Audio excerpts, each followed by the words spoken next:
Olá, meu nome é Liliane, eu sou espírita e esse vídeo vai ser sobre o livro Missionários da Luz, o capítulo 7, Socorro Espiritual, a terceira parte.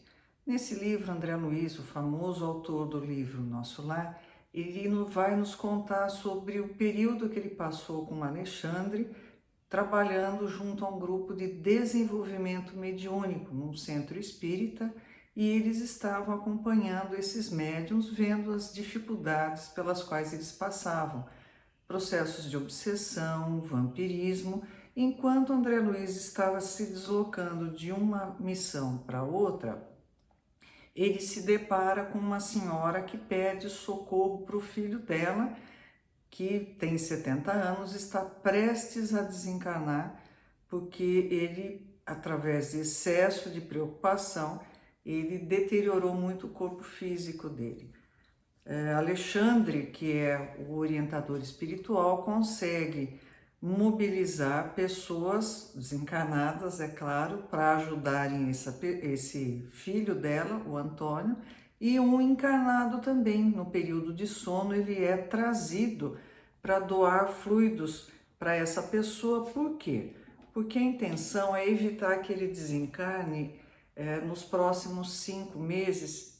Foi dado um acréscimo para ele de 5 meses, porque ele precisava concluir alguns assuntos referentes à vida financeira dele, para não deixar a família tão desguarnecida assim. Então, nós estamos na parte 3 desse capítulo, Socorro Espiritual. Foi então que vi Alexandre funcionar como verdadeiro magnetizador. Recordando meus antigos trabalhos médicos nos casos extremos de transfusão de sangue, André Luiz, na sua última encarnação, tinha sido médico. Como esse livro, ele relata um período que a gente calcula que André Luiz deve ter desencarnado por volta de 1930. Então a medicina era bastante diferente na época, com poucos recursos. Então tinha transfusão de sangue. Por que casos extremos de transfusão de sangue? Porque eles ainda não conheciam muito bem as implicações da transfusão. Então, às vezes eles faziam uma transfusão de sangue, dava tudo certo, e às vezes o paciente morria logo após a transfusão. Não era um procedimento que eles dominassem bem naquela época. Hoje já é bem seguro, não se preocupem. Recordando meus antigos trabalhos médicos nos casos extremos de transfusão de sangue, via-lhe perfeitamente o esforço de transferir vigorosos fluidos de Afonso para o organismo de Antônio, já moribundo. Afonso é aquele espírito encarnado que durante o sono foi levado para ajudar o Antônio. Na qualidade de discípulo, acentuando minhas faculdades de análise junto de preciosa lição, observei que o semblante do enfermo transformava-se gradualmente. À medida que o instrutor movimentava as mãos sobre o cérebro de Antônio, este revelava sinais crescentes de melhora. Bem rapidinho ele estava melhorando. Verificava, sob forte assombro, que a sua forma perispiritual reunia-se devagarinho à forma física, integrando-se harmoniosamente uma com a outra, como se estivessem de novo em processo de reajustamento célula por célula. Quando André Luiz entrou no quarto e viu Antônio, ele estava prestes a desencarnar. Só alguns cordões, os cordões fluídicos prendiam o corpo ao perispírito e, consequentemente, ao espírito. Ele percebeu que agora esse perispírito, que é o corpo espiritual do Antônio, já se aproximava do corpo, novamente se unindo a ele. Bom, o desencarne acontece quando há ruptura dos cordões fluídicos e isso é irreversível. Não havia essa ruptura no Antônio, simplesmente estava em processo de desligamento. Eles conseguiram agir antes que iniciasse esse processo, o qual seria irreversível. Depois de um quarto de hora, 15 minutos, segundo o meu cálculo de tempo, Estava a fim da laboriosa intervenção magnética e Alexandre, chamando a velhinha, acentuou: Justina, que é a mãe do Antônio, que quase morreu. O coágulo acaba de ser reabsorvido e conseguimos socorrer a artéria com os nossos recursos, mas Antônio terá no máximo 5 meses a mais de permanência na Terra. Se você pleiteou o auxílio de agora para ajudá-lo a resolver negócios urgentes, não perca as oportunidades, porque os reparos deste instante não perdurarão por mais de 150 dias. E não se esqueça de preveni-lo pelos processos intuitivos ao nosso alcance quanto ao cuidado que deverá manter consigo mesmo no terreno das preocupações excessivas, mormente à noite, principalmente à noite, quando ocorrem os fenômenos desastrosos mais sérios de circulação, em vista da invigilância de muitas pessoas que se valem das horas sagradas do repouso físico para a criação de fantasmas cruéis no campo vivo do pensamento. Fica minhocando, pensando e danificando o corpo físico. Se o nosso amigo despreocupar-se da autocorrigenda, talvez desencarne antes dos 5 meses. Toda cautela é indispensável. A genitora agradeceu, comovida em lágrimas de contentamento. A gente pode estar pensando, poxa, mas por que a espiritualidade se preocupa com negócios materiais? Ele não morreu porque ele tinha coisas a concluir, mas que porcaria é essa? Como que eles se preocupam com negócios? Não é com negócios, é com a família. Embora haja a descrição de que Antônio tinha 70 anos, então não é jovem, mas também não tão velho assim para morrer, há a descrição que as filhas são jovens e a gente já viu que a mulher dele já tinha morrido. Então você deixar naquela época, 1940, as mulheres sem uma maneira de se sustentar, o impacto ia ser muito grande na vida delas. Então a preocupação não era que elas ficassem ricas, mas que elas tivessem o suficiente para sua subsistência. Então é esse o cuidado com a qualidade de vida que tem impacto também na vida espiritual.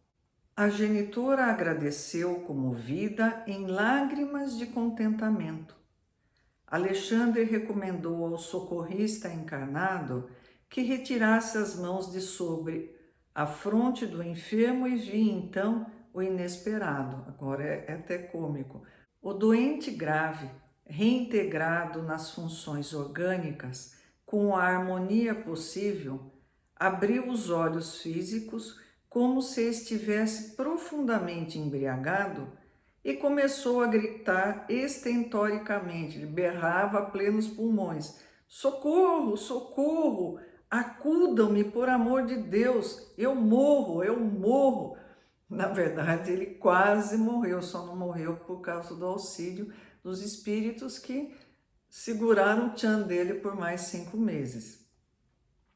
Algumas jovens acorreram, espantadas e trêmulas, em roupas brancas, camisolão branco daquela época, percebendo-se que as filhas carinhosas e sensíveis vinham atender ao pai ansioso.